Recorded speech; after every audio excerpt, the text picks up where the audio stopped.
வணக்கம் மக்களே! இந்த வீடியோல எடுத்தது நம்ம பேச போறது மார்க்கெட்ட பற்றியெல்லாம் இல்லைங்க. கொஞ்சம் நெஞ்சமாடா ஹைப் ஏத்துனீங்க. தினம் யூடியூப தொறந்தா தங்கம், தங்கம் பாரு, தங்கம் ஏறுது பாரு, தங்கம் பாரு அப்படின்ட்டு எல்லா பக்கமும் சுத்தி வளைச்சு தங்கம், வெள்ளி இத பற்றி தான் பெரிய அளவுக்கான ஒரு டிஸ்கஷன் ஓடிட்டு இருக்கு. இந்த டிஸ்கஷன்னால என்ன ஒரு சூழ்நிலை நம்ம ஊர்ல ஏற்பட்டுட்டு இருக்குன்னா, இதுக்கப்புறம் நம்ம தங்கமே வாங்க முடியாதோ! அப்படிங்கிற ஒரு மனநிலைக்கு பலரும் வந்துட்டாங்க. அது 30,000 போயிரும்ன்னு சொல்றாங்களே! 30,000 போச்சுன்னா, தங்கம்ங்கிறது மிடில் கிளாஸோட கனவாவே மாறிருமே! இப்பவாச்சும் நம்ம வாங்கிர்லாம் அப்டின்ட்டு, கடன வாங்கி சில பேர் வாங்குறாங்க. ஆல்ரெடி கையில இருக்கக்கூடிய நகைய கொண்டு போய் அடமானம் வச்சு சில பேர் மேலும் மேலும் வாங்கலாம் அப்டின்ட்டு வாங்குறாங்க. இதெல்லாம் எதனால நடக்குது அப்டின்னு பார்த்தா, சமூக வலைதளங்கள்ல ஹைப் பார்த்தீங்கன்னா, பெரிய அளவுக்கு இருந்துட்டு இருக்கு. ஸ்டாக்ல மட்டும் தான் ஹைப்ங்கிறது ஒரு தவறான செயல் அப்டிங்கிறது இல்ல. தங்கம் மற்றும் நிலம் இது எல்லாத்துலயுமே ஹைப்ங்கிறது ஒரு மிகப்பெரிய ஒரு ஒரு தவறான ஒரு செயலா தான் நான் பார்க்குறேன். இந்த ஹைப்னால டெஃபினட்டா நமக்கு நன்மை ஏற்படுமான்னு கேட்டா, நன்மை ஏற்படவே ஏற்படாது. பாட்டம்ல நம்ம வாங்கிட்டோம் அப்டின்னா, அது மிகப்பெரிய பாராட்டக்கூடிய ஒரு விஷயம் தான். பாட்டம்ல வாங்கிட்டோங்கிறதுக்காக தொடர்ந்து நம்ம உச்சத்துக்கு போம்போதும் தங்கத்த பத்தியே வாங்கணும், பேசணும் அப்டிங்கிறது மிகவும் தவறான செயல். எந்தெந்த சூழ்நிலையில எந்தெந்த சொத்து வகை சரியா இருக்கோ, அந்த சொத்து வகையில முதலீடு பண்ணணுங்கிறது தான் என்னுடைய ஒரு வேண்டுகோளா இருக்கு. இத பற்றி நம்ம தொடர்ந்து டிஸ்கஸ் பண்ணிட்டு தான் இருக்கோம். ஒன்ஸ் இந்த கோல்ட் அண்ட் சில்வருக்கெல்லாம் ஒரு 2 வருடத்துக்கு முன்னாடி பெரிய ஹைப் இல்ல. பட் அப்பவும் நம்ம இத பற்றி டிஸ்கஸ் பண்ணியிருக்கோம். இன்னும் பல பேரும் டிஸ்கஸ் பண்ணியிருக்காங்க. அப்ப பண்ணது சரி. ஆனா, இப்போ தங்கமும், வெள்ளியும் ஒரு பீக்குக்கு போனதுக்கு அப்புறமும் தினம் தங்கம், வெள்ளி பத்தி பேசி ஹைப் ஏத்தி இறங்க இறங்க ஒரு ரூ. 100 இறங்குச்சுன்னா ஆப்பர்ச்சுனிட்டின்னு சொல்லுவதெல்லாம் என்ன பொறுத்தவரைக்கும் சரியான ஒரு விஷயம் இல்ல. இந்த ஹைப்ல இருந்து நம்ம ரொம்ப கேர்ஃபுல்லா இருக்கணும். அது மட்டும் இல்ல. இப்ப என்ன நெனச்சுக்கிறாங்கன்னா, தங்கத்த இதுக்கப்புறம் விட்டா நம்மளால வாங்கவே முடியாது அப்படின்னு நெனச்சுக்கிறாங்க. அப்படி எதுவுமே கிடையாது. ஸோ நம்மளுடைய உழைப்ப போட்டு நல்ல வகையில நம்ம இப்ப சம்பாரிக்கிறத விட இன்னும் அதிகமா சம்பாரிக்கணும் அப்படிங்கிறத மட்டும் நீங்க மனசுல வச்சுக்கோங்க. உங்களால எவ்வளோ தங்கம் வாங்கிற முடியும் இப்ப இருக்கக்கூடிய சூழ்நிலையில? ஸோ உங்களால ஒரு குறிப்பிட்ட அளவு தான் வாங்க முடியும். இப்ப இருக்க சூழ்நிலையில எவ்வளோ வாங்குனாலும் இந்த தங்கம்ங்கிறதுல நமக்கு பத்தவே பத்தாது. அதனால முடிஞ்ச அளவுக்கு உழைப்ப சரியா பண்ணி, மார்க்கெட்லயே நம்ம பெருமளவுக்கு சம்பாரிக்கலாம். பட் இப்ப மார்க்கெட்ல பெரும்பாலானோருக்கு ஒரு இன்ட்ரெஸ்ட் இல்லாம கோல்டு பக்கம் தான் போறாங்க. இங்க போட்டா நமக்கு பெருசா ரிட்டர்ன் எல்லாம் கிடைக்காது. அதுக்கு பேசாம நம்ம கோல்டுல போட்டுக்கலாம் அப்டின்ட்டு தான் இப்ப பலரும் ஸ்விட்ச் எல்லாம் பண்ணிட்டு இருக்காங்க. பட் அப்படியெல்லாம் நம்ம பண்ணாம, இப்ப தான் பங்குகள் ஒரு அட்ராக்டிவான சொத்து வகையா மாறியிருக்கு. இப்ப நம்மளுடைய கவனத்த பங்குகள் மீது செலுத்தணும். சும்மா இறங்குன பங்கெல்லாம் போய் நம்ம வாங்கிட்டு இருக்க முடியாது. சரியான பங்க நல்லா அனலைசிஸ் பண்ணி, சரியான நேரத்தில நம்ம வாங்குனோம்னா, பெட்டர் ரிட்டர்ன் கிடைக்கும். நீங்க எதிர்பாராத ஒரு ரிட்டர்ன் பார்த்தீங்கன்னா, நம்மளால பெற முடியும் பங்குச் சந்தையில. நல்ல வருமானம் வரும்போது, கோல்ட் அப்படிங்கிறத நீங்க இப்ப இன்வெஸ்ட்மென்ட் பண்ண காச வச்சு அசால்ட்டா நம்மளால ஃபியூச்சர்ல வாங்க முடியுங்கிறது என்னுடைய கருத்து. நீங்க பார்ப்பீங்க, இந்த கோல்ட பத்தி புலம்புறது எல்லாம் மிடில் கிளாஸா தான் இருப்பாங்க. பணக்காரங்களுக்கு இது ஒரு மேட்டராவே இருக்காது. ஏன்னா, அவனுடைய வருமானம் அப்படிங்கிறதே தனி. அவன் வருமானம் தொடர்ந்து உயர்ந்துட்டே தான் இருக்கும். அதனால கோல்டு வாங்குறதுங்கிறது அவங்களுக்கு மிகப்பெரிய ஒரு சேலஞ்சா இருக்காது. ஆனா நமக்கு அப்படி இல்ல. நம்ம வருமானத்த பற்றி பெரிய அளவுக்கு கவலைப்பட மாட்டேங்கிறோம். வருமானத்த உயர்த்துறதுக்கான ஒரு கவலை நம்மகிட்ட இருக்க மாட்டேங்குது. மாறா கோல்டுல முதலீடு பண்ணணும், வீடு வாங்கணும் அப்படிங்கிற ஒரு கவலை தான் நம்மகிட்ட இருக்கு. இதெல்லாம் நடக்கணும்னா நம்ம அதிக அளவுக்கு முடிஞ்ச அளவுக்கு உழைப்ப போடணும். நல்ல உழைப்ப போட்டு, நல்லா கத்துக்கிட்டு வேலைய செஞ்சு, அதன் மூலியமா வருமானம் பெரிய அளவுக்கு ஈட்டுறதுக்கு நம்ம ட்ரை பண்ணணும்னா, நல்ல நல்ல அசெட் கிளாஸ்ல நல்ல நேரத்தில முதலீடு பண்ணி நல்லா சம்பாரிக்க முடியும். நேத்து ஒரே நாள்ல பார்த்தீங்கன்னா, கோல்ட் அண்ட் சில்வர் 2மே டொப்புன்னு கீழ போட்டாங்க. இதுல சில்வர் பார்க்கும்போது கிட்டத்தட்ட 27% வரைக்கான சரிவ குடுத்திருக்கு. வரலாற்றில் இல்லாத சரிவு வெள்ளியில ஏற்பட்டிருக்கு. தங்கம் பொறுத்தவரைக்கும் ஒரு 11.5% வரைக்கான ஒரு சரிவ குடுத்திருக்கு. இன்னைக்கு நம்ம மார்க்கெட்ல என்ன ரேட்டுன்னா, சில்வர் ஒரு ரூ. 350வும், கோல்டு 22 கேரட் பார்க்கும்போது ரூ. 14,720 ஒரு கிராமுக்கும் விற்கப்படுது. கோல்டு கிட்டத்தட்ட ஒரு ரூ. 2,000 கிட்ட பார்த்தீங்கன்னா, சரிவு அடைஞ்சிருக்கு லாஸ்ட் வீக்ல இருந்து. சில்வர் பார்க்கும்போது கிட்டத்தட்ட ரூ. 100 பக்கம் பார்த்தீங்கன்னா, சரிவு அடைஞ்சிருக்கு. 2லயுமே ஒரு பெரிய பலத்த அடி ஏற்பட்டிருக்கு. ஃபர்தரா இறங்கணும் அப்படிங்கிறது தான் என்னுடைய ஒரு வேண்டுகோளாவும் இருக்கு. சரி இப்ப என்ன ஆச்சு? எதனால திடீர்னு பார்த்தீங்கன்னா 2மே இப்படி கீழ விழுந்தது அப்படின்னு பார்த்தா, டாலர் பார்த்தீங்கன்னா, ஸ்ட்ரெங்தன் ஆயிருக்கு அப்படின்னு சொல்றாங்க. டாலர் ஸ்ட்ரெங்தன் ஆகுறதுக்கு அப்படி என்னடா பண்ணீங்க அப்படின்னு கேட்டா, டொனால்ட் ட்ரம்ப் பார்த்தீங்கன்னா, இந்த ஃபெட்டோட புது கவர்னரா வந்து ஒருத்தர வந்து நியமனம் பண்ணியிருக்காரு. அவர் பேர் டக்குன்னு எனக்கு வரல. ஸோ கெவின் நெனைக்கிறேன். கெவின். ஸோ அவர வந்து இப்போ நாமினேஷன் பண்ணியிருக்காங்க. ஸோ இதன் காரணமா பார்த்தீங்கன்னா, டாலர் வந்து ஸ்ட்ரென்தன் ஆயிருச்சு.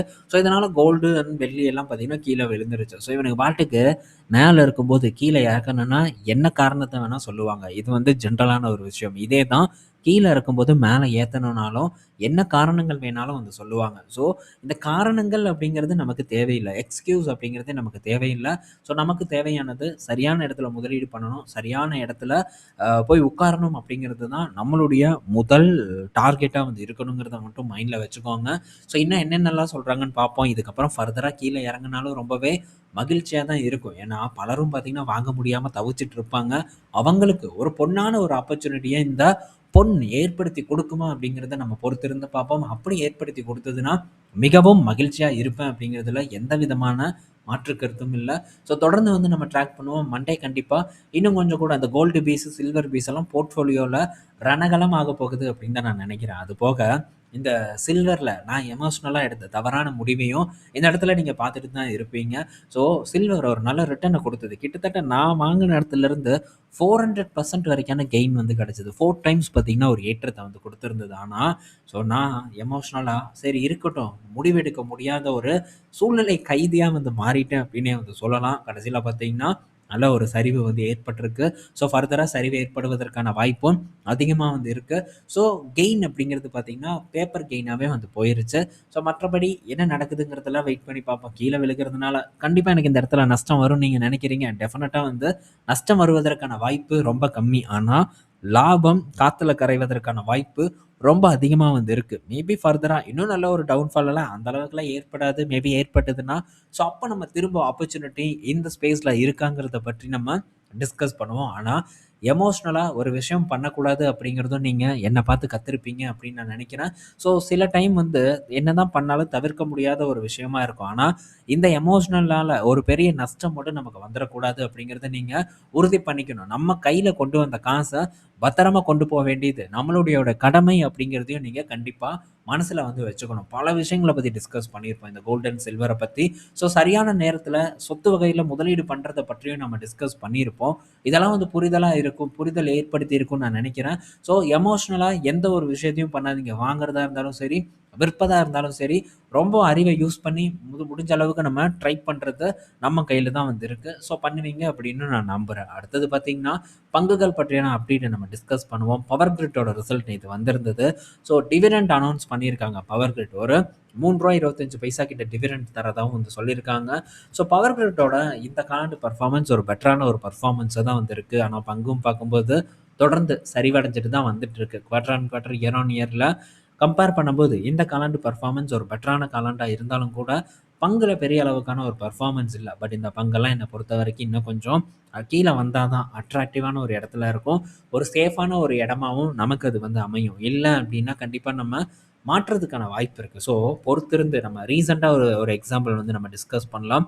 அதுதான் பார்த்தீங்கன்னா, இந்த ஐஜிஎல். ஸோ இந்த ஐஜிஎல் எல்லாம் பார்த்தீங்கன்னா, ஒரு பெரிய ஒரு சரிவு ஏற்பட்டப்ப வந்து பிடிச்சது. அதுக்கப்புறம் ஒரு ஏற்றத்த கொடுத்து இப்ப திரும்ப பார்த்தீங்கன்னா, சரிவு ஆயிட்டு இருக்கு. பட் இன்னுமே லாஸ் அப்படிங்கிற ஒரு இடத்துக்கு வந்து போகாம தான் நம்ம இருந்துட்டு வந்துட்டு இருக்கோம். காரணம் ஒரு சரியான இடத்துல பிடிச்சாச்சு இந்த ஐஜிஎல பொறுத்தவரைக்கும். ஸோ இதெல்லாம் வந்து குவாலிட்டியான பங்கு. இந்த மாரியான பங்குகள்ல அதுவும் நம்ம ஹோல்டு பண்றதுக்காக பிடிச்சிருக்கோம். ஸோ அப்படிப்பட்ட பங்குகள கொஞ்சம் வந்து சரியான இடத்துல பிடிப்பதற்கு நம்ம ட்ரை பண்ணணும். ட்ரேடிங் அப்படிங்கும்போது அதுல சில மாற்றங்கள் ஏற்படலாம். அதே மாரி இன்வெஸ்டிங்லயும் சில பங்குகள் நம்ம நெனச்சதுக்கு மாறா இருக்கலாம். ஆனா ஒரு சில பங்குகள் இருந்தா தவறில்ல. எல்லா பங்குகளும் இருக்கக்கூடாதுங்கிறது என்னுடைய ஒரு ஒப்பீனியனா இருக்கு. ஸோ நெக்ஸ்ட் பார்த்தீங்கன்னா, ஸோ யூனியன் பேங்க் கிட்ட இருந்து ஒரு அப்டேட் வந்திருக்கு. ஸோ யூனியன் பேங்க் அண்ட் இந்த பேங்க் ஆஃப் இந்தியா இந்த வருடத்துல மெர்ஜர் பார்த்தீங்கன்னா கம்ப்ளீட் ஆயிரும் அப்படின்ட்டு ஒரு அப்டேட் வந்து குடுத்துருக்காங்க. மேபி ஆனாலும் ஆகலாம் அப்படின்ட்டு வந்து சொல்லியிருக்காங்க. ஸோ இதனால இந்த பேங்க் இப்ப யூனியன் பேங்க் பார்க்கும்போது கிட்டத்தட்ட அது நமக்கு ஒரு 1 வருடம் கூட ஆகல. ஸோ இந்த 1 வருடத்துல எவ்வளோ பெர்ஃபார்மன்ஸ வந்து போஸ்ட் பண்ணியிருக்குன்னா, கிட்டத்தட்ட 70% வரைக்கான ரிட்டர்ன். அதே மாரி இந்த பேங்க் ஆஃப் இந்தியாவும் எனக்கு பார்த்தீங்கன்னா, கிட்டத்தட்ட 70% வரைக்கான ஒரு ஏற்றத்த வந்து குடுத்துருக்கு. ஸோ மார்ச் வந்ததுன்னா, ஒரு 1 வருடம் பார்த்தீங்கன்னா நிறைவடைஞ்சிரும். இந்த இடைப்பட்ட நாள்லயே இந்த அளவுக்கான ஒரு பெர்ஃபார்மன்ஸ் வந்து குடுத்துருக்கு. ஸோ இத பற்றியான ஒரு பெரிய கம்பேரிசன் நம்ம போட்டோம். ஸோ பலரும் குட்டி, குட்டி பேங்க் பின்னாடி வந்து தொரத்தி, தொரத்தி ஓடிட்டு இருந்தாங்க. ஆனா, அந்த குட்டி, குட்டி பேங்க் பின்னாடி ஓடாதீங்க அப்டின்ட்டு நம்ம போன வருடம் டிஸ்கஸ் பண்ணோம். அப்ப இருந்து இப்ப வரைக்கும் இந்த பெர்ஃபார்மன்ஸ் பார்த்தீங்கன்னா, பயங்கரமா வந்து பிஎஸ்யூ பேங்க்ஸ் வந்து டெலிவர் பண்ணியிருக்கு. ஸோ நல்ல அட்ராக்டிவான வேல்யூவேஷன் அந்த குட்டி, குட்டி பேங்க்கோட கம்பேர் பண்ணும்போது, அதே மாரி ஸ்ட்ராங்கான பேலன்ஸ் ஷீட் இருக்கக்கூடிய வங்கிகள் பார்த்தீங்கன்னா, நமக்கு சீப்பா வந்து கிடைச்சது. ஆனா, சீப்பா கிடைச்சா தான் நம்ம ஆளுங்களுக்கு புடிக்காதே. ஸோ, அதனால இதெல்லாம் வேணாம்பா எனக்கு அப்டின்ட்டு, ஸோ அந்த குட்டி பேங்க் நல்லா சீப்பா இருக்குன்ட்டு அது பக்கம் வந்து போனாங்க. ஸோ, அதுவும் ஓரளவு பெர்ஃபார்மன்ஸ் ஏற்படுத்தியிருக்கு. பட் இந்த பிஎஸ்யூ பேங்க்ஸ் கொடுத்த பெர்ஃபார்மன்ஸ அந்த பங்குகளால பீட் பண்ண முடியல. ஸோ, தரம் அப்படின்னு பார்க்கும்போதும் அந்த பேங்க்ஸ் கூட கம்பேர் பண்ணும்போது, இந்த பேங்க்ஸோட தரம் மிகவும் உயர்ந்த தரம் அப்படிங்கிறதுல எந்த சந்தேகமும் இல்ல. ஸோ, ஃபர்தரா பார்ப்போம் என்ன மாரியான பெர்ஃபார்மன்ஸ் இருக்குன்ட்டு. ஸோ, இது கடந்த 22லருந்து யூனியன் பேங்க்லாம் பயங்கரமான ஒரு பெர்ஃபார்மன்ஸ குடுத்த ஒரு பேங்க்கா தான் இருக்கு. ஒரு 350% வரைக்கான ஒரு ரிட்டர்ன டெலிவர் பண்ணியிருக்கு. ஸோ, ஃபர்தரா டெலிவர் பண்ணும் அப்படிங்கிற ஒரு நம்பிக்கையும் இருக்கு. மெர்ஜருக்கு அப்புறம் வெயிட் பண்ணி பார்ப்போம். அப்டேட் வந்ததுன்னா கண்டிப்பா உங்க கூட நான் ஷேர் பண்றேன். அடுத்தது பேங்க் ஆஃப் பரோடாவோட ரிசல்ட் வந்திருக்கு. ஸோ பேங்க் ஆஃப் பரோடா பொறுத்தவரைக்கி, இந்த காலாண்டு பெர்ஃபார்மன்ஸ் பார்த்தீங்கன்னா, ஒரு பெட்டரான காலாண்டா தெரிஞ்சாலும் கூட, ஸோ அவங்களுடைய ப்ரொவிஷன் பார்த்தீங்கன்னா, இந்த காலாண்டுல வந்து டிக்ளைன் ஆயிருக்கு. ஸோ ப்ரொவிஷன் நல்லா குறைச்சிருக்காங்க. அதே சமயத்தில அசெட் குவாலிட்டியும் வந்து இம்ப்ரூவ் ஆயிருக்கு. ஸோ ஓவராலா நெட் ப்ராஃபிட்ன்னு பார்க்கும்போது 5,500 கோடி. இந்த 5,500 கோடியும் பார்த்தீங்கன்னா, அதர் இன்கம் தான் பூஸ்ட் பண்ணியிருக்கு. நெட் இன்ட்ரெஸ்ட் இன்கம் ஃப்ளாட்டா வந்து இருக்கு. மோஸ்ட்டா இன்னும் சில பிஎஸ்யூ பங்குகளுக்கும் இதே கதை தான். அதர் இன்கம் பார்த்தீங்கன்னா, நல்ல பூஸ்ட் ஏற்படுத்தி குடுத்துருக்கு. ஸோ இந்த நெட் இன்ட்ரெஸ்ட் இன்கம்ல கொஞ்சம் டிக்ளைன் பார்த்தீங்கன்னா ஏற்பட்டிருக்கு. டிக்ளைன் இல்ல, ஃப்ளாட்டான பெர்ஃபார்மன்ஸ் தான் வந்து ஏற்பட்டிருக்கு.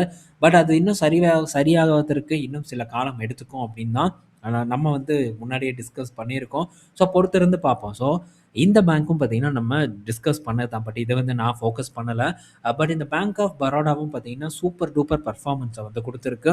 கடந்த 1 வருடம். ஸோ 1 வருடம் கூட ஆகல. அதுக்குள்ள பார்த்தீங்கன்னா, நல்ல பெர்ஃபார்மன்ஸ குடுத்துருக்கு. எவ்வளோ ஒரு 200 கிட்ட இருந்தது. இப்ப பார்த்தீங்கன்னா, 300 கிட்ட இருக்கு. ஸோ அது மட்டும் இல்ல. இவ்வளோ தூரம் ஒரு பெர்ஃபார்மன்ஸ குடுத்தும், இன்னும் வந்து அட்ராக்டிவான இடத்துல இந்த பேங்க் ஆஃப் பரோடா இருக்கு. ஸோ பேங்கோட சைஸ் என்னன்னு பாருங்க. பேங்க் என்ன மாரியான ப்ராஃபிட் பண்றாங்க அப்படிங்கிறத பாருங்க. ஸோ இன்னும் நல்ல வேல்யூவேஷன்ல இருக்கு. ஆனா இதெல்லாம் நம்ம தவிர்த்துட்டு குட்டி பேங்க் பக்கம் போறது பாதுகாப்பு அப்படின்னு பலரும் நெனைக்கிறாங்க. ஸோ அவங்கள எதுவும் வந்து நம்ம சொல்ல முடியாது. நெனச்சா நெனச்சுட்டு போட்டும். அவங்க விருப்பம். ஓகே. ஸோ நெக்ஸ்ட் அப்படின்னு பார்க்கும்போது இப்போ கோல்ட் அண்ட் சில்வர் பார்த்தீங்கன்னா, ஒரு ஒரு பயத்த வந்து நமக்கு காமிச்சிருக்கு. ஆனா இது டைரக்ட்டா எந்த பங்குகள வந்து அஃபெக்ட் பண்ணும்னு பார்த்தா, ஸோ இந்த என்பிஎஃப்சிஸ் மணப்புரம், அடுத்தது முத்தூட் போன்ற பங்குகள வந்து அஃபெக்ட் பண்றதுக்கான வாய்ப்பு இருக்கு. என்ன காரணம்னு நான் சொல்றேன். ஸோ இப்போ இந்த என்பிஎஃப்சி நிறுவனங்கள் எல்லாம் என்ன பண்ணுவாங்கன்னு பார்த்தீங்கன்னா, ஸோ ஆல்ரெடி நான் இந்த மணப்புரம் ஃபினான்ஸ்ல ஒரு நகைய வச்சிருக்கேன். ஒரு 1 பவுன் வச்சுட்டு ஒரு குறிப்பிட்ட பணம் வாங்கியிருக்கேன். ஸோ கோல்டு விலை திரும்ப ஏறும்போது, ஒண்ணு இவங்களா கூப்பிட்டு பார்த்தீங்கன்னா, நாங்க உங்களுக்கு கொஞ்சம் ஏத்தி தர்றோம். நகைக்கு வந்து இவ்வளோ வரைக்கும் இன்னும் கொஞ்சம் எக்ஸ்ட்ரா உங்களுக்கு குடுக்கலாம் அப்படின்னு சொல்லிட்டு வாண்டடா குடுப்பாங்க. இன்னும் சில கேஸ் பார்த்தீங்கன்னா, ஸோ நகை வச்சவங்களே அதான் ஏறி இருக்குல்ல இன்னும் கொஞ்சம் குடுங்க அப்படின்ட்டு வாங்குற ஒரு சினாரியோவும் இருக்கு. ஸோ இப்போ கோல்டு விலை அதிகமா ஏறும்போது, அதிகமா வாங்குனா, அது ஒரு பிரஷர பார்த்தீங்கன்னா, இந்த கம்பெனிஸ்க்கு வந்து கிரியேட் பண்ணும். கோல்டு விலை சரிவடையும் போதும் சரி, கோல்டு விலை அப்படியே ஸ்டேபிளா நிக்கும்போதும் சரி, ஃபர்தரா கோல்டு வந்து சரிவடைஞ்சதுன்னா, அந்த pressure Manappuram finance and Muthoot ஃபினான்ஸ்ல மிகப்பெரிய ஒரு தாக்கத்த ஏற்படுத்தும் அப்படின்னு நான் எக்ஸ்பெக்ட் பண்றேன். பட் அதுக்கு கோல்டு விலை சரியணும். சரியுமா அப்படிங்கிறதெல்லாம் நம்ம பொறுத்திருந்து வந்து பார்ப்போம். பட் என்கிட்ட இருக்கு. ஸோ 2022ல வாங்குன பங்கு இன்னும் வரைக்கும் பார்த்தீங்கன்னா, ஹோல்டிங்ல இருக்கு. இடைப்பட்ட டைம்ல ஷார்ட் டெர்ம் பண்ணேன். அதுவும் நண்பர்களுக்கு ஞாபகம் இருக்கும்னு நான் நினைக்கிறேன். ஸோ பண்ணி ப்ராஃபிட் புக் பண்ணிட்டு அங்கேருந்து வெளிய ஓடிட்டேன். பார்ப்போம். பட் நான் ப்ராஃபிட் புக் பண்ணதுலேருந்து இந்த பங்கு நல்ல பெர்ஃபார்மன்ஸ வந்து குடுத்துருக்கு. ஸோ ஃபர்தரா திரும்ப நமக்கு ஏதாச்சும் ஒரு ஷார்ட் டெர்ம் ஆப்பர்ச்சுனிட்டி இந்த இடத்துலலாம் ஏற்படுமாங்கிறத வெயிட் பண்ணி வந்து பார்ப்போம். அதே சமயத்தில ஜுவல்லரீஸ்க்கு வந்து திரும்ப வால்யூம் குரோத் நடக்கிறதுக்கான வாய்ப்பு இருக்கு. ஸோ கல்யாண் ஜுவல்லர்ஸ் இந்த மாரி பங்குகள் எல்லாம் பார்த்தீங்கன்னா, வால்யூம் குரோத், வேல்யூ குரோத் இருக்கும். பட் வால்யூம் குரோத் பெரிய அளவுக்கு இருக்காது. இது ஒரு பெரிய தாக்கத்த தான் ஏற்படுத்திட்டு இருக்கு. ஸோ மேபி இந்த கோல்டு பிரைஸ் வந்து சரிவடைஞ்சதுன்னா, வால்யூம் குரோத் பார்த்தீங்கன்னா, திரும்பவும் ஜுவல்லரிக்கு ஏற்படுவதற்கான வாய்ப்பு அதிகமா இருக்கு. ஸோ கல்யாண் ஜுவல்லர்ஸ் போன்ற பங்குகள் கோல்டு விலை கொஞ்சம் சரிவடையும்போது, ஏறுவதற்கான சாத்தியக்கூறுகள் அதிகமா இருக்கு. அதனால ஸோ இது பக்கமும் வந்து கண்ண வச்சுக்கோங்க லைட்டா. மேபி ஒரு வரக்கூடிய நாட்கள்ல கூட ஒரு ரிவர்சல குடுத்தாலும் குடுக்கலாம் அப்படின்னு தான் நான் எக்ஸ்பெக்ட் பண்றேன். பட் வெயிட் பண்ணி பார்ப்போம் என்ன நடக்குதுன்ட்டு. நீங்க செக் பண்ணி பாருங்க. பார்த்துட்டு அதுக்கப்புறம் ஒரு டெசிஷன மேக் பண்ணிக்கலாம். ஸோ தங்க விலை ஏற்ற இறக்கத்த பற்றியெல்லாம் நம்ம டிஸ்கஸ் பண்ணியிருப்போம். எந்த சொத்து வகையில முதலீடு பண்ணணுங்கிறத பத்தியெல்லாம் நம்ம எப்ப பண்ணணுங்கிறத பற்றியெல்லாம் டிஸ்கஸ் பண்ணியிருப்போம். பயனுள்ளதா இருக்கும்னு நான் நெனைக்கிறேன். ஸோ ஈவினிங் நம்ம இன்னொரு வீடியோல மீட் பண்ணுவோம். பாய் மக்களே!